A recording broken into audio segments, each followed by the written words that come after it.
Bueno, ministra, este viernes es 8M y como ha sucedido en años anteriores, hay dos manifestaciones convocadas en algunas ciudades, una de ellas es Madrid. ¿A cuál de esas manifestaciones va a acudir usted? Bueno, yo lo importante que considero es que estemos todas en la calle, que estemos reivindicando en esta jornada, que es una jornada de reflexión sobre lo que hemos conseguido y lo que tenemos todavía por delante, y es una jornada especialmente reivindicativa. Y una jornada alegre también para las mujeres que nos encontramos en la calle. Yo eso es lo que valoro fundamentalmente. Yo estaré en la calle y me encantaría estar compartiendo ese espacio con todas las mujeres que quieran reivindicar ese día. Creo que más importante que haya 2 o 3 o 5 manifestaciones es que estemos en la calle manifestándonos por la misma idea, que es la de igualdad, es la agenda feminista, es la lucha porque los estereotipos de género, las brechas de tantas clases se superen y en definitiva caminemos juntas hacia la igualdad. No me parece tan importante en qué manifestación estemos. Yo siempre digo que el movimiento feminista es muy coral, es muy diverso y se va enriqueciendo aglutinando esas voces diversas. Es como una gran orquesta donde cada uno tiene que tocar su instrumento, pero al final es la sinfonía lo que nos importa, esa sinfonía que es la sinfonía de esta legislatura, esa es la sinfonía y la melodía de este gobierno. Y en eso yo creo que vamos a estar muy cómodas y muy unidas, en la calle, y eso para mí es lo importante. Si me dices a qué manifestación voy a ir, pues efectivamente a la que siempre ha estado, en la que siempre ha estado el Partido Socialista. Iré con las compañeras socialistas detrás de la pancarta, en las que nos sentimos cómodas y siempre hemos acudido a la manifestación que convoca la plataforma 8M. Y ha dicho que una de sus misiones como ministra era tratar como de reconstruir el feminismo, de reconstruir heridas, pero justo acaba de decir que el feminismo siempre ha sido también diverso, ¿no? Entonces, ¿cuál es la diferencia ahora, ¿no? En realidad siempre ha habido también diferentes posiciones, y por otro lado, ¿cree que es la misión de una ministra de Igualdad unir o coser, digamos, unir un movimiento que no deja de ser un movimiento autónomo? A lo mejor es pretencioso, a lo mejor es pretencioso, y no digo que no lo sea. Yo lo que sí que creo es que necesitamos unidad de acción.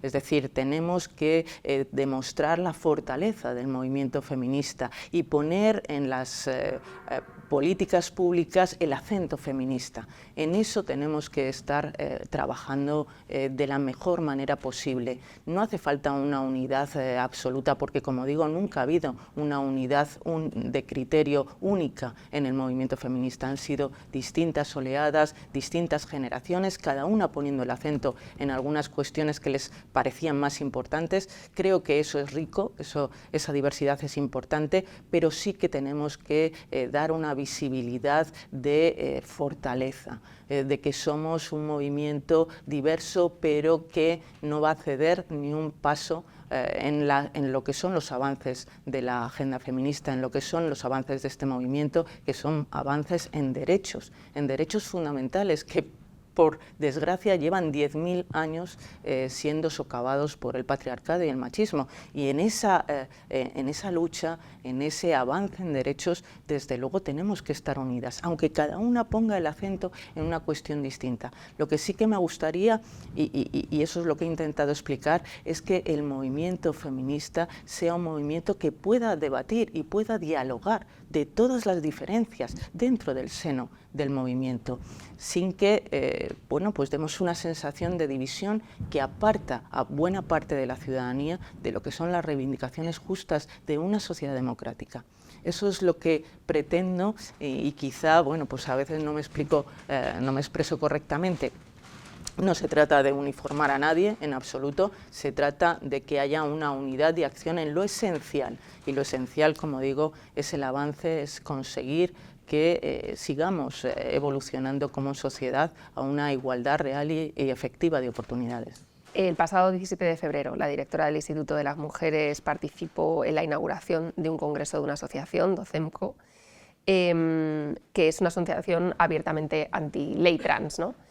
Más allá del contenido de las ponencias posteriores, de las que ya han dicho que no pueden hacerse cargo, aunque en el programa se anunciaban, ¿no?, intervenciones con el nombre como la relación entre la teoría queer y la pedofilia, es que además esa asociación sí que se ha pronunciado, ¿no?, en varias ocasiones, pues diciendo que la ley trans es una locura antidemocrática, o diciendo, ¿no?, alabando el recorte de Ayuso contra la ley trans, es más, considerándolo insuficiente. No es motivo suficiente que alguien participe en esas jornadas para que prescindir de su equipo, para que prescindiera de su equipo. Bueno, yo creo que trabajamos como equipo y eso es importante. Somos un equipo de mujeres, fundamentalmente mujeres, también hombres, por supuesto, que estamos profundamente implicados en el avance en derechos y que, en definitiva, funcionamos y avanzamos como conjunto, como equipo. Y nadie que no esté de acuerdo en ese avance y en el reconocimiento de lo que se ha hecho en la legislatura anterior, que ha sido mucho y muy importante, cabe en el equipo. Por eso yo estoy convencida de que todas y cada una de las personas que formamos parte del equipo compartimos esa necesidad de desarrollar las leyes que se aprobaron en la legislatura anterior y de seguir avanzando en leyes como, por ejemplo, la ley de paridad y presencia equilibrada. No me cabe la menor duda. También digo, recibimos todos los días decenas de invitaciones a todo tipo de actos, de congresos, de jornadas. Y no podemos hacernos cargo de todo lo que se dice, ni siquiera podemos vetar quién lo dice.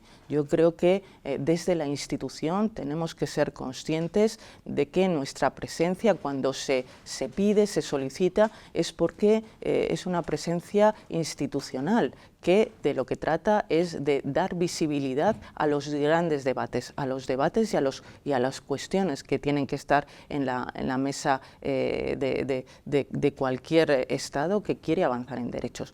Y en ese sentido, yo muchas veces acudo a eventos que creo que debe estar el Ministerio como institución y, sin embargo, tampoco estoy al 100% convencida de que lo que ahí se está diciendo es lo que yo comparto. Creo que hay que diferenciar nuestras cuestiones individuales, subjetivas, de lo que es nuestra presencia institucional. Y, como digo, la petición es muy importante. Hay todos los días numerosas peticiones de participación y, por lo tanto, participamos siempre que se nos invita. Pero precisamente porque hay un montón de peticiones, entiendo que eligen también a dónde acudir, ¿no? Y que si esa presencia institucional implica dar voz, ¿no?, o ampliar el mensaje que se está dando en esas jornadas, bueno, puede ser controvertido la participación en unas jornadas donde se afirma que hay relación entre la teoría queer y la pedofilia. Pero en esas jornadas hay informaciones sobre otras muchas cosas que compartimos, como por ejemplo la necesidad de que se siga incidiendo en la educación afectivo-sexual. Quiero decir, es algo que compartimos. Pero, por ejemplo, esta gente defiende una educación afectivo-sexual en la que no entre la identidad de género. Rechazan que se incluya la identidad de género. Yo creo que en absoluto se dijo nada de eso. Por lo que he podido hablar con la directora del instituto, ella me trasladó que se había simplemente incidido en la necesidad de seguir avanzando en una educación afectivo-sexual que, bueno, es una de las reivindicaciones que seguimos haciendo, esa necesidad de una educación lo más amplia, lo más diversa, lo más integradora posible, y que allí se habló precisamente de esto.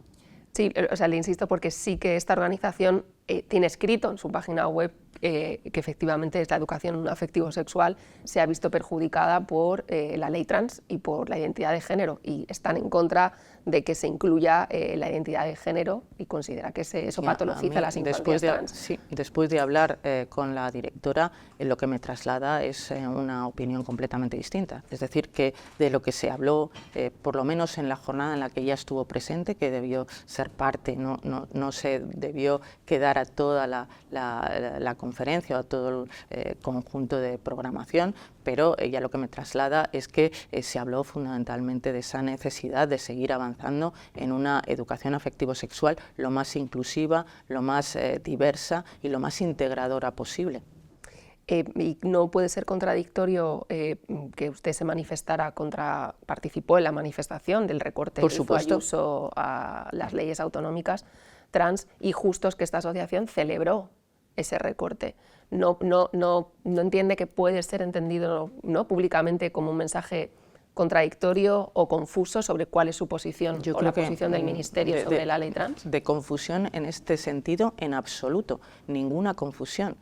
Nos manifestamos en contra de los recortes del gobierno de Ayuso, nos seguiremos manifestando en contra de esos recortes y en este momento se está estudiando el recurso de inconstitucionalidad contra las leyes que recortan. Afortunadamente tenemos leyes estatales que pueden servir de paraguas para todas esas personas que puedan verse afectadas por los recortes tremendamente injustos, porque generan además una diversidad de derechos en las personas trans y LGTBI en Madrid y en el resto de España, y por lo tanto ahí ninguna duda en absoluto, no puede haber ninguna confusión posible y no cabe ninguna interpretación en otro sentido que no sea el que estamos absolutamente en contra de los recortes de las leyes trans y LGTBI del gobierno de Ayuso, que vamos a hacer todo lo posible para que se reviertan esos recortes y que afortunadamente la ley estatal, la ley española, ampara y genera un paraguas suficiente para que estas personas no se vean relegadas. Ninguna duda, absolutamente ninguna. Y más allá de las disculpas de Isabel García en Twitter, ¿cree que nombrar o mantener como directora del Instituto de las Mujeres a una persona que se ha pronunciado activamente, no solo contra la ley trans, incluso contra la existencia de las personas trans, ayuda a coser heridas o a unir a ese movimiento como espera usted? Bueno, yo ya dije que no me hago cargo del currículum digital de las personas de mi equipo, no puedo hacerme cargo de ese currículum digital. Tampoco yo soy muy activa en redes sociales, de hecho no tengo redes sociales, prácticamente hasta que entro en el ministerio no comparto redes sociales, y en ese sentido pues lo que realmente valoré fue la trayectoria, una trayectoria feminista, una trayectoria en defensa de los derechos de las mujeres impecable, y una trayectoria en la que fundamentalmente Isabel García lo que ha hecho es luchar por la agenda feminista y mantener la agenda feminista en el centro de las políticas donde ha estado y ha sido relevante políticamente, y eso para mí es lo que contó. Desde luego creo que ella hizo bien en pedir disculpas, y yo bueno, pues entendí esas disculpas como una forma de integrarse en un equipo que en este momento ella comparte absolutamente lo que estoy diciendo yo en este momento, comparte que vamos a desarrollar las leyes de la legislatura anterior, comparte que vamos a luchar contra toda regresión que suponga una limitación de derechos de las personas trans y LGTBI, y que en ese sentido ella está cómoda en un equipo que avanza en la dirección de los derechos. Vale, porque más allá de sus declaraciones en redes, ella mantuvo esas declaraciones en foros públicos, es decir, no solo es un currículum digital, es una persona que se pronunció públicamente también en foros. Entiendo entonces que no contempla lo que le han pedido casi muchos partidos de la Cámara y muchas asociaciones, que es que cese a la directora del Instituto de las Mujeres. No está eso sobre la mesa, porque le están diciendo, o no, parte de esas asociaciones están diciendo que no confían en la gestión que pueda hacer Isabel. No está sobre la mesa que usted vaya a cesarla. Yo lo que estoy diciendo es que Isabel García se integra en un equipo y que el equipo va a seguir luchando por los derechos de las personas trans y LGTBI, y que no cabe nadie en ese equipo que no esté en esa misma disposición de seguir luchando por desarrollar esas leyes y ampliar los derechos de las personas trans y LGTBI. Eso es lo que estoy diciendo. No cabe en mi equipo alguien que no esté dispuesta a luchar, a trabajar cada día en esa dirección. En las tensiones que generó la ley trans, incluso en el seno del Gobierno, son conocidas, ¿no? Sigue habiendo conflicto interno en el PSOE alrededor de la ley trans, específicamente alrededor de la autodeterminación de género, que fue el meollo de la cuestión. Hay figuras destacadas, ¿no?, como la propia Carmen Calvo, que hace escasos días hizo unas declaraciones muy contundentes contra la ley. Eso, sigue habiendo conflicto interno yo creo en el partido. que individualmente cada uno puede pensar o incluso manifestar opiniones discrepantes. Yo creo que entra dentro de lo que es la libertad de pensamiento y la libertad de expresión de las opiniones. Como partido nosotros apoyamos la ley en la legislatura anterior y por supuesto vamos a seguir apoyando su desarrollo. Ahí no hay ninguna duda posible. Es decir, es una ley socialista, es una ley que se aprueba fundamentalmente con los votos socialistas y va a ser una ley que se desarrolle con una voluntad clara de un gobierno progresista. No le veo otra interpretación posible. Que haya personas que consideren que bueno, pues no es una ley que la representa al 100%. Bueno, es que eso entra dentro también, como digo, de la opinión de cada cual y de la libertad de pensamiento. Hablaba ahora del desarrollo, ¿no?, de la propia ley, más allá del cambio de sexo legal, de la rectificación registral. La ley incluye medidas en todos los ámbitos para proteger al colectivo LGTBI, para garantizar sus derechos. ¿Hay alguna medida concreta que estén ahora poniendo en marcha, desarrollando? Bueno, en el ámbito laboral yo creo que es importante, se está trabajando con el Ministerio de Trabajo precisamente para que haya unos planes que incorporen en igualdad de condiciones a las personas trans y LGTBI a todos los ámbitos laborales, a todos los ámbitos de empleo. Yo creo que es una de las grandes reivindicaciones del colectivo y que ahí vamos a avanzar de forma firme. ¿Cuál es la medida concretamente, si nos puede también? Son planes, igual que hay planes de igualdad en las empresas, incorporar estos planes de igualdad de las personas trans y LGTBI a incorporación al mercado laboral. Es muy similar. Se ha marcado como una de las prioridades inmediatas, ayer lo reitero en el Senado, la renovación del Pacto de Estado contra la violencia de género. De hecho, comentó que esta semana que los grupos presentarían una iniciativa conjunta para desarrollar la subcomisión que reiniciará los trabajos. Hemos hablado mucho de la renovación del pacto, pero concretamente, ¿qué cree el Ministerio que debería incluir ese pacto como medidas novedosas que no están ahora en el anterior o que no están sobre la mesa o que no están en la legislación actual? ¿Por dónde debe ir ese pacto? Sí, bueno, el pacto es muy complejo y muy amplio y es extenso, importante, y creo en las tres comparecencias que ya he realizado que hay una mayoría importante que está a favor de revisar y de valorar primero y luego incorporar medidas al pacto. Creo sinceramente que una de las importantes tiene que ser incorporar todas las clases de violencia también, como exige precisamente el Convenio de Estambul que firmó España en 2014. Creo que esa incorporación, que ya además se ha producido en la Ley Integral de Libertad Sexual, es interesante incorporarla al pacto. Eso va a suponer una serie de medidas y una serie de propuestas que lógicamente tienen que ser objeto de ese debate plural en el seno de la subcomisión y que no voy a avanzar unilateralmente. Creo que si hay algo importante que caracteriza al pacto es precisamente que es la integración de voluntades políticas diversas precisamente para avanzar en lo que es la gran política de Estado. Para mí, la gran política de Estado desde 2004, cuando se aprueba la Ley Integral contra la Violencia de Género, es la lucha por la igualdad, pero sobre todo también contra la más salvaje forma de conculcación de los derechos humanos de las mujeres, que es la violencia y especialmente la violencia de género.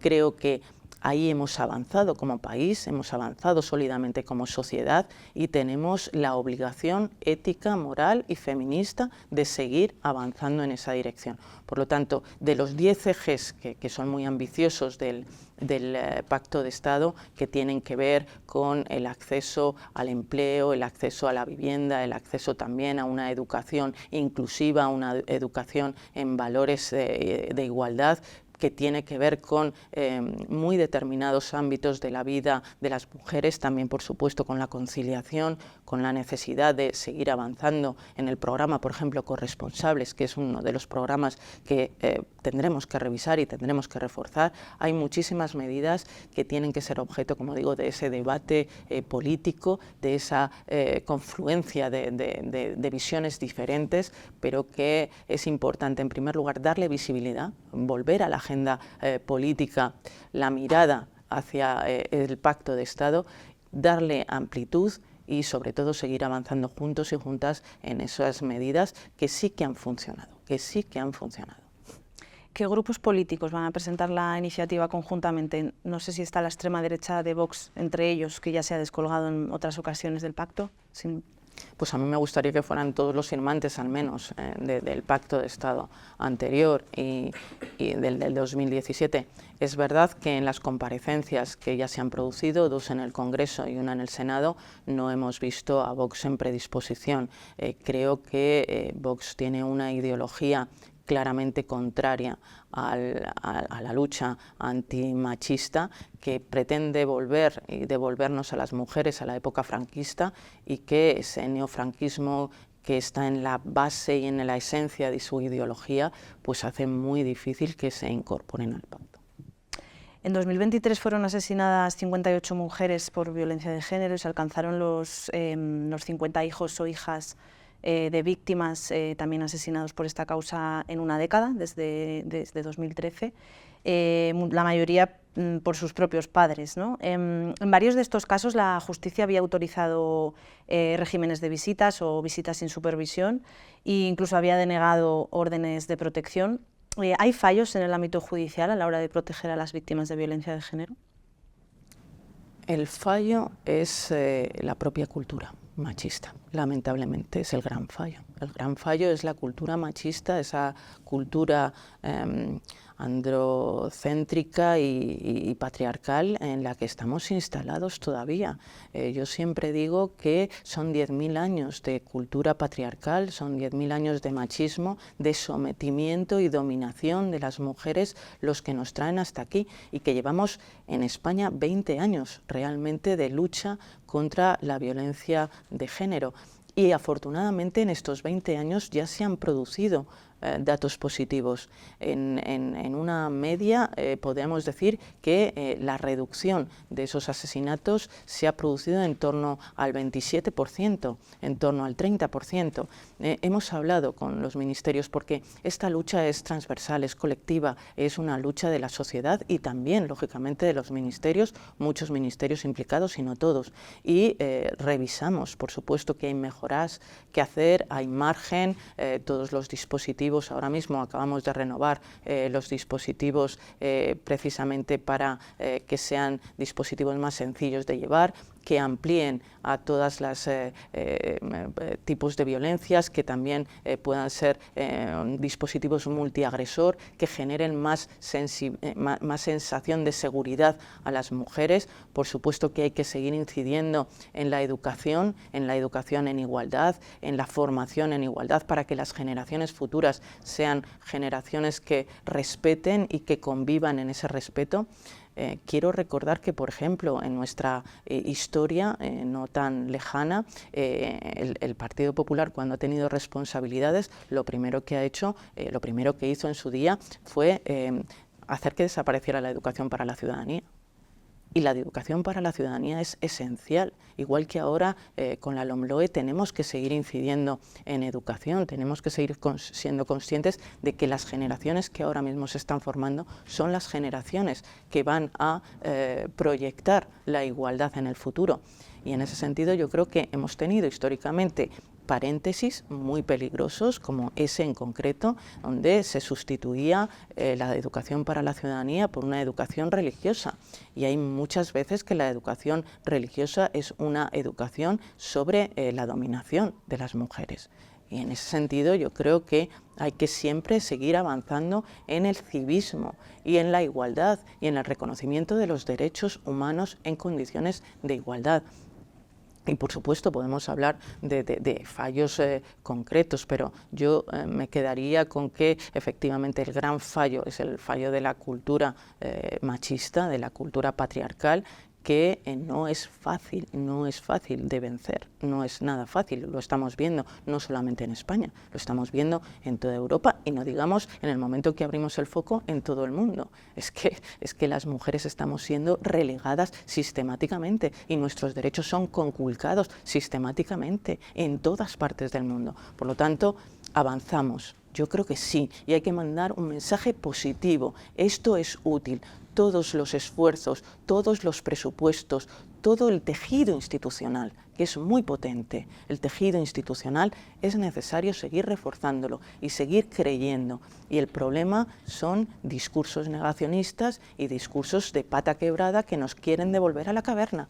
Ese es un problema real y por eso hay que combatirlo con todas las fuerzas posibles. ¿Cree que esa cultura patriarcal que ha mencionado en un par de ocasiones cristaliza o de algún modo condiciona decisiones de jueces o juezas en este tema? Por ejemplo, a la hora de determinar si conceden una orden de protección a una víctima que denuncia. Yo soy muy respetuosa con la separación de poderes, absolutamente respetuosa con las decisiones del Poder Judicial, y también digo una cosa: cuanto más legislador es concreto y utiliza una técnica legislativa más adecuada, menos margen de interpretación tienen los jueces.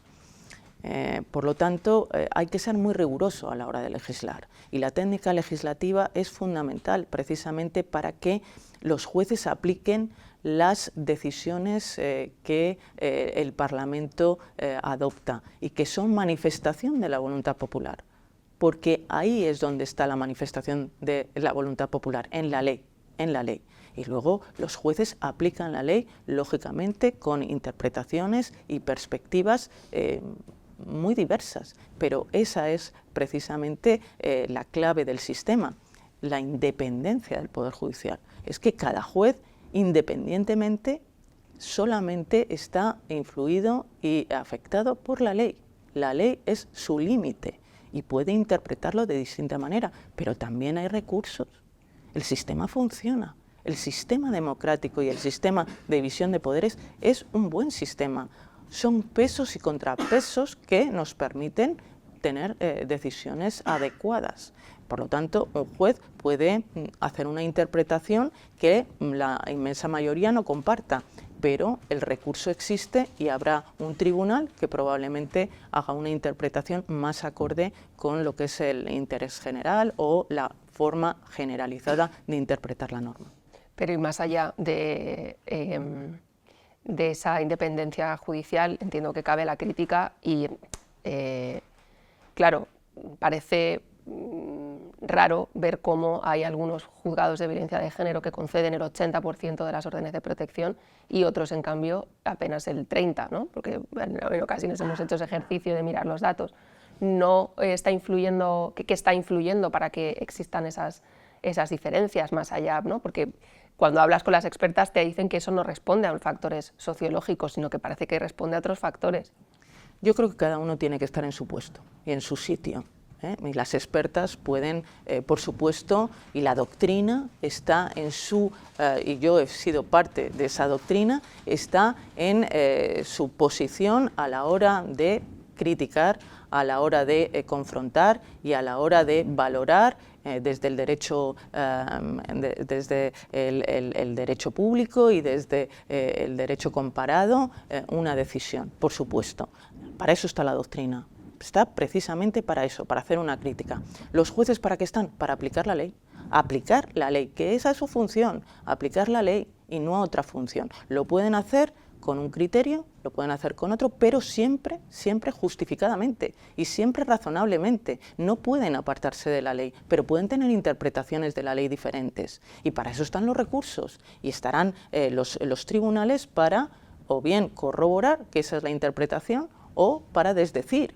Y eso es el ABC de un sistema democrático. Y luego están las instituciones gubernamentales y parlamentarias. Y yo creo que nuestra posición es una posición institucional, de respeto institucional y de intentar hacer las mejores leyes posibles para que en esa aplicación se exprese la voluntad popular. ¿Nos está queriendo decir que usted como ministra se va a abstraer de criticar o de comentar decisiones judiciales que puedan tener que ver con los derechos de las mujeres?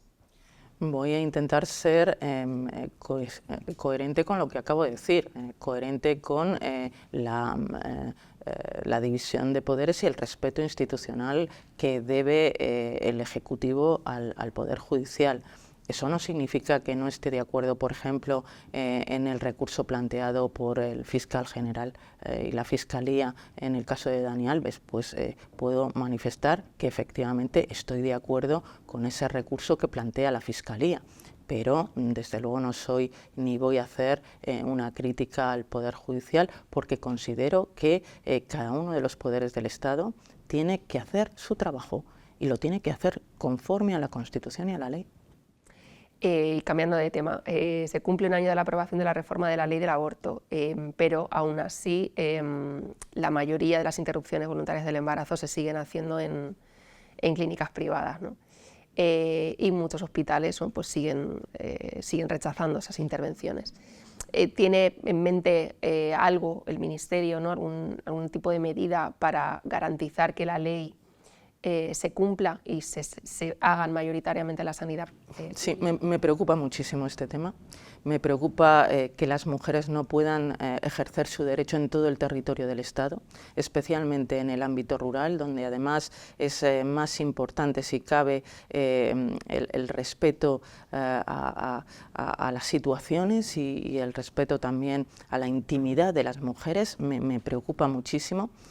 Creo que hay que hablar y que seguiremos hablando con el Ministerio de Sanidad para implementar la ley, pero también con las comunidades autónomas. Es que son las comunidades autónomas las que tienen que desarrollar la ley. Y en ese sentido, en abril, finales de abril, tendremos una reunión precisamente interterritorial para valorar estos temas y para ver cómo podemos avanzar. En mi opinión, creo que los valores y los derechos que están en juego, en este caso, por un lado, la objeción de conciencia del artículo 32 y por otro lado, el derecho de las mujeres a interrumpir voluntariamente su embarazo, en este momento esa ponderación se salda con un peso mayor de la objeción de conciencia. Y por lo tanto no se está cubriendo suficientemente lo que es todos los elementos necesarios para que la mujer pueda desarrollar su derecho a la interrupción voluntaria del embarazo. Y tenemos que seguir trabajando para que en los hospitales públicos, y si no, derivadamente, pero fundamentalmente en los hospitales públicos, las mujeres podamos interrumpir nuestro embarazo o el embarazo en condiciones de seguridad, de proximidad y también en el respeto a la intimidad de las mujeres, y de las dos maneras además que se ofrece dentro de la sanidad farmacológica y quirúrgica, y creo que eso es lo que la ley reconoce y lo que tenemos que seguir implementando y trabajando muy estrechamente con las comunidades autónomas que, repito, tienen la competencia de desarrollo de la ley y la ejecución de la ley. De hecho, hay comunidades donde gobierna el PSOE, como Castilla-La Mancha, donde parece o el gobierno autonómico asegura que hay una objeción de conciencia unánime, ¿no? prácticamente, y se siguen haciendo los abortos en clínicas privadas. ¿Le van a pedir a las comunidades que hagan algo concreto, ¿no? para evitar eso, ¿no? o para asumir que hay una objeción de conciencia colectiva y ya está? Es que no puede haber una objeción de conciencia que impida el desarrollo del derecho. Eso es lo que estoy diciendo. Quiero decir que cuando se ponderan los derechos, generalmente en todo conflicto social hay una ponderación de derechos y hay uno que cede en favor del otro, y esa cesión tiene que ser lo mínimo invasiva posible del derecho, y el problema es que ahora no es mínimamente invasiva del derecho de las mujeres, es muy invasiva del derecho de las mujeres. Por lo tanto, en esa ponderación, y eso es lo que transmitiremos a las comunidades autónomas, en esa ponderación entre el derecho a la interrupción voluntaria del embarazo y el derecho a la objeción de conciencia, tenemos que ser capaces de conseguir un equilibrio que permita a las mujeres realizar su derecho en condiciones, como digo, de seguridad, de proximidad, de intimidad y en la esfera de lo público. Ese es el camino, ese es el avance que tenemos que conseguir de la mano de las comunidades autónomas que tienen competencia. Por lo tanto, sí que es una cuestión que tocaremos en esa reunión a finales de abril. Me parece importante ser capaces además de garantizar el derecho a la interrupción voluntaria del embarazo en todo el territorio del Estado, en todo el territorio nacional. Ha anunciado también que quiere recuperar la propuesta del PSOE para penalizar la tercería locativa en el ámbito de la prostitución. También se plantea recuperar las sanciones, las multas a los clientes que contemplaba esa iniciativa. Bueno, esa es una iniciativa que ya se presentó en la legislatura anterior, que tuvo un recorrido parlamentario y que cedió precisamente por la finalización del mandato, la finalización de la legislatura y la convocatoria de nuevas elecciones. Por lo tanto, lo que hacemos es recuperar esa iniciativa que tiene tres patas o tres elementos importantes. El primero de ellos es incorporar al artículo 187 del Código Penal lo que supone un ámbito mayor de tipificación delictiva del proxenetismo, por lo tanto todo aquel que acuerde, facilite o favorezca sin necesidad de una violencia añadida va a ser sujeto de la tipificación penal. Esa es una de las cuestiones, es decir, agrandar, ampliar lo que es el concepto y el tipo de proxenetismo. Hay un segundo elemento que me parece importante, al que se hacía referencia ahora mismo, que es también en una segunda derivada del 187, castigar a quien con ánimo de lucro y además de forma sostenida en el tiempo ceda locales para que se ejerza la prostitución, ceda locales, pisos, cualquier tipo de ámbito en el que se favorezca el ejercicio de la prostitución, también se va a incorporar, pero se incorpora un tercer elemento que no es menos sustancial, y es que también el que acuerde, el que convenga el ejercicio de la prostitución a cambio de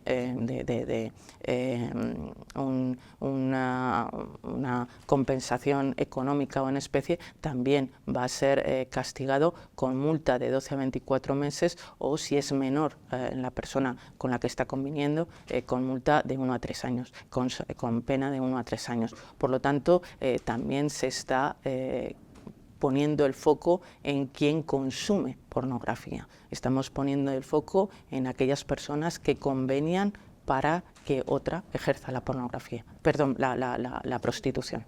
Perdonadme, la prostitución. Y en ese sentido yo creo que es un paso muy importante hacia el abolicionismo, siempre teniendo en cuenta que no se va a penalizar a la persona que ejerce la prostitución.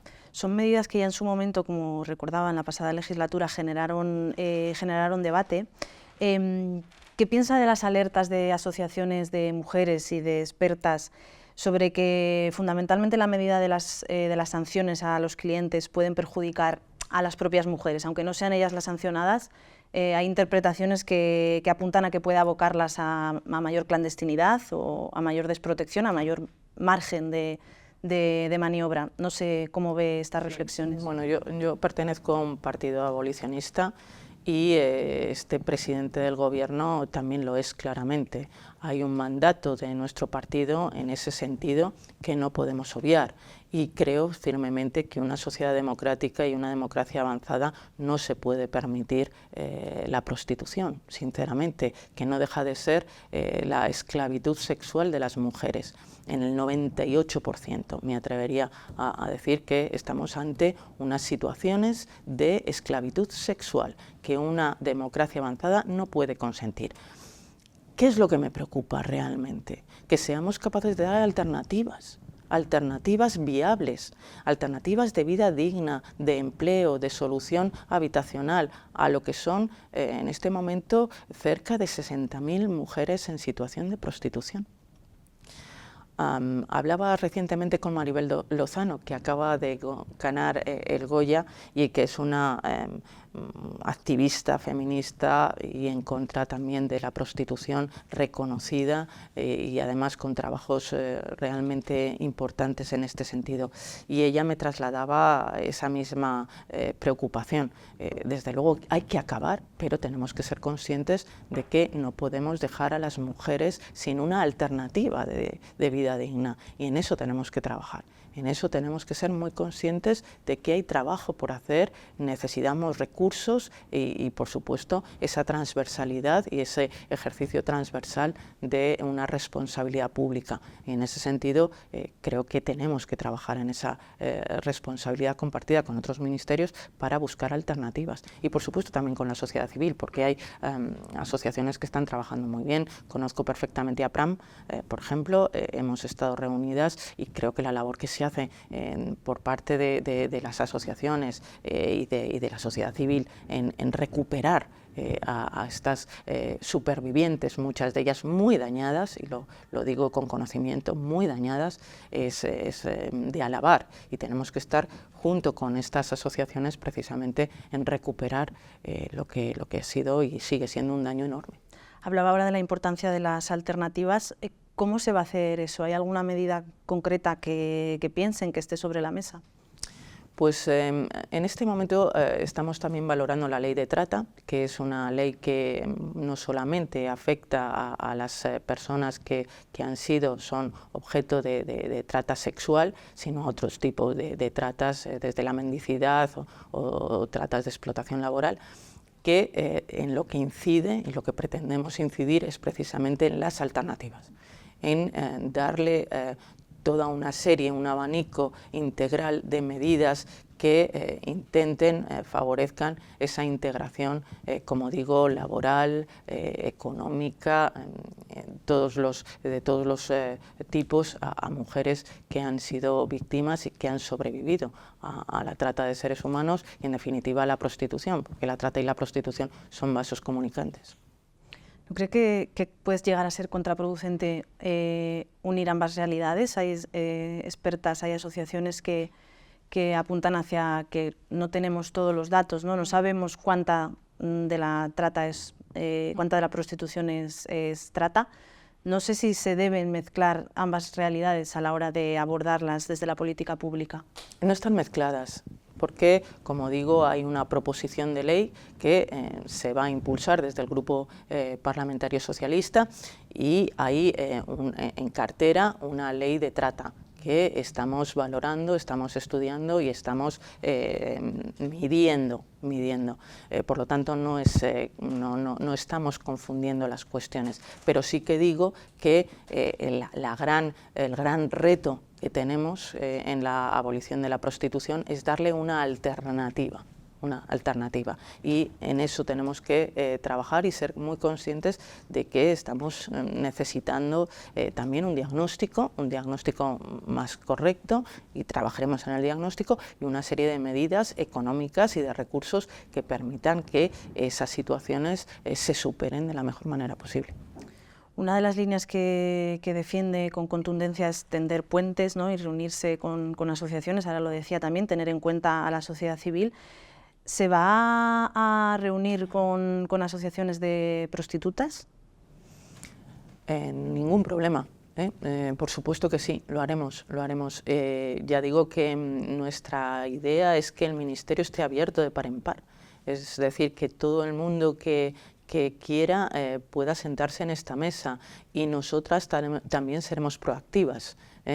Yo creo que la única manera de no equivocarse es escuchar todas las voces y ser muy consciente de que cada colectivo y cada persona tiene una parte importante de razón. Aquí nadie tiene la razón en exclusiva. Aquí lo importante es no equivocarse, y para no equivocarse en las medidas, para realmente ser eficaces, para avanzar en lo que al final nos une a todas, que es avanzar en derechos, en dignidad, en definitiva en democracia compartida, necesitamos escuchar a todo el mundo. Yo es lo primero que dije nada más tomar posesión. Quiero escuchar, y quiero que se sienten en el Ministerio y que consideren que el Ministerio es su casa todas las asociaciones de todo tipo y todas las mujeres que consideren que tienen algo que debemos saber, que debemos conocer. Por lo tanto, me encantará, como digo, en estos 3 meses no hemos tenido tiempo para hacer todo lo que nos hubiera gustado, y a mí desde luego me gustaría conocer en profundidad, saber mucho mejor cuál es esa realidad, tener un diagnóstico más certero y reunirme con cuantas mujeres y asociaciones lo consideren para tomar las decisiones correctas, y en definitiva somos servidores públicos. Yo soy una servidora pública, no soy otra cosa, estoy al servicio de la mayoría, de la inmensa mayoría, que me consta que quiere dignificar nuestra democracia y seguir avanzando. Por lo tanto, sí, absolutamente, y desde aquí ya las convoco para que nos sentemos y podamos valorar y podamos ser conscientes de cuál es esa realidad, que en lo que conozco es una realidad durísima. En ese camino de medidas, ¿no?, abolicionistas, y que también, por otro lado, está la ley de trata, no sé si están contemplando la reforma de la ley de extranjería. Es verdad que trabajamos transversalmente, y es verdad que la mayoría de las medidas son medidas que tienen que discutirse, hablarse, valorarse con muchos ministerios. Siempre digo que la igualdad no es un derecho aislado. No tenemos derecho a igualdad, tenemos derecho a la igualdad en el ejercicio del resto de derechos. Igualdad salarial, igualdad en el acceso al empleo, igualdad en la educación, igualdad en la sanidad, igualdad en relación con el resto de derechos. Y en ese sentido es verdad que tenemos que implementar esa transversalidad y seguir trabajando con el Ministerio del Interior para intentar impulsar algunos cambios que probablemente son necesarios. Sobre el porno, ¿no?, más allá de este plan y de estas medidas que se están tomando para que los menores no accedan a él, ¿se va a diseñar alguna medida concreta para garantizar la educación sexual en las aulas, ¿no?, que parece que es una asignatura que está siempre pendiente o que no llega como a aplicarse, sí, ¿no?, en toda integralmente? Con el Ministerio de Educación trabajamos muy bien y somos conscientes de que efectivamente hay que desarrollar la LOMLOE. Es que en la LOMLOE aparece precisamente recogido, y eso es lo que quiere el legislador democrático, y por lo tanto es opinión de la inmensa mayoría de la ciudadanía, expresada a través de sus representantes, que es como se puede expresar, que haya una educación afectivo-sexual adecuada, acorde en todos y cada uno de los tramos del currículum educativo. Por lo tanto, con la ministra Alegría y la verdad que con el Ministerio de Educación la relación es muy estrecha, compartimos las mismas preocupaciones y creemos que efectivamente son las comunidades autónomas las que tienen que implementar.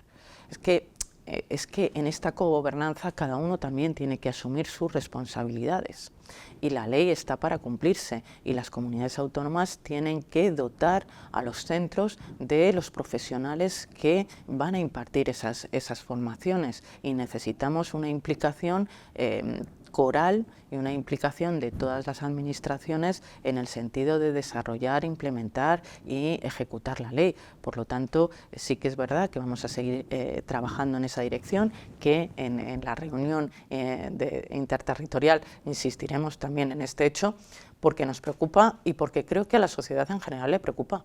Es que las familias están muy preocupadas.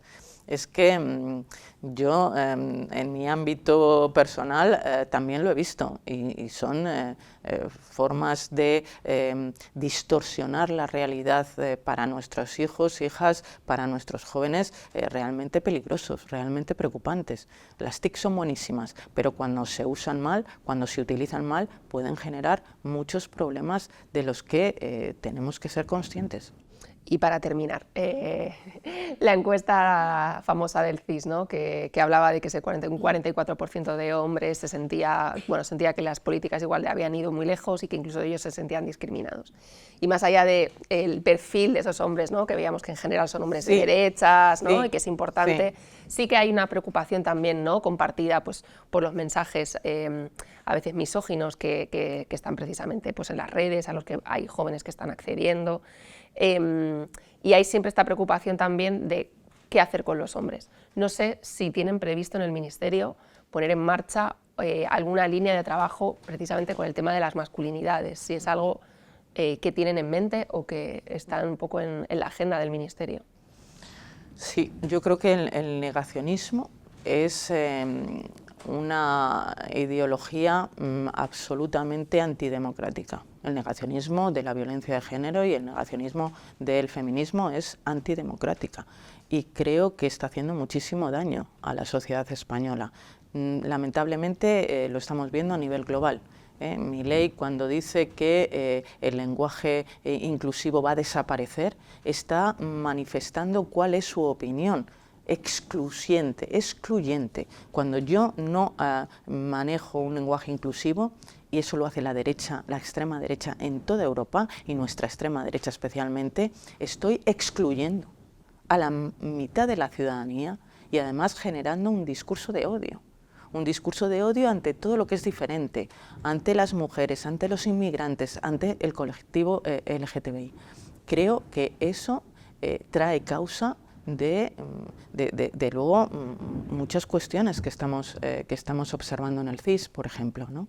Cuando hablabas de ese 40% que es preocupante, estamos hablando de jóvenes, y estamos hablando de jóvenes generalmente votantes de la derecha y de la ultraderecha, y eso supone un caldo de cultivo a futuras violencias que es muy, muy peligroso. Por lo tanto, el negacionismo no es baladí, el negacionismo mata. El negacionismo mata, y el negacionismo acaba en situaciones violentas como las que ayer, por ejemplo, sufría María Chivite, con insultos intolerables, absolutamente machistas, absolutamente patriarcales, terribles, ¿no? Que creíamos ya desterrados, y sin embargo están ahí, no hay más que rascar un poquito. Entonces, yo sí que creo que esta es una tarea de todos. Había en ese CIS un dato que a mí me gusta especialmente recalcar, y es que el 81% de las mujeres y el 74% de los hombres dicen que o vamos juntos o no vamos a ningún sitio. Es decir, o caminamos juntos en pos de la igualdad real y efectiva, o no vamos a avanzar. Y efectivamente necesitamos a la sociedad entera. Esta no es una cuestión de mujeres. El feminismo y la agenda feminista y el movimiento feminista no es de mujeres. A pesar de que somos el 51% de la población, es de toda la sociedad, y por lo tanto tenemos que trabajar con ellos. Y me consta que hay muchos hombres y muchos colectivos de hombres feministas y pro la agenda feminista y pro la igualdad, y los vamos a ver el 8M en la calle, también gritando con nosotras que necesitamos más igualdad y que necesitamos avanzar en derechos. No me cabe la más mínima duda. Y es verdad que desde el Instituto de las Mujeres también se está trabajando en planes precisamente para trabajar las masculinidades. Estaba viendo el otro día una serie que es muy divertida, de Netflix me parece, o no sé de dónde es exactamente, que habla precisamente de los machos alfa. Y te das cuenta de también la situación de muchos hombres, ¿no? Que no se encuentran, que están perdidos en un siglo que es el siglo de las mujeres y el siglo de la igualdad, y que necesitan también ayuda, que necesitan tener referentes y tener también una idea más clara de cuál es su papel. Pero sinceramente creo que en el momento que se lee un poco, que se investiga un poco, ellos se dan cuenta de que el feminismo también les libera. Y eso es fantástico, libera a la sociedad de esos estereotipos, les libera de una serie de cargas que tampoco tienen que asumir por el hecho de ser hombres, y también de privilegios que en muchas ocasiones tampoco quieren compartir. Por lo tanto, yo creo que el feminismo es fundamentalmente igualdad, es fundamentalmente avance social y democracia, y ahí vamos a trabajar en esta legislatura, en estos 4 años que tenemos por delante, para que efectivamente los pasos sean significativos y podamos mirar hacia atrás y decir, hemos dejado un mundo mejor a nuestras hijas.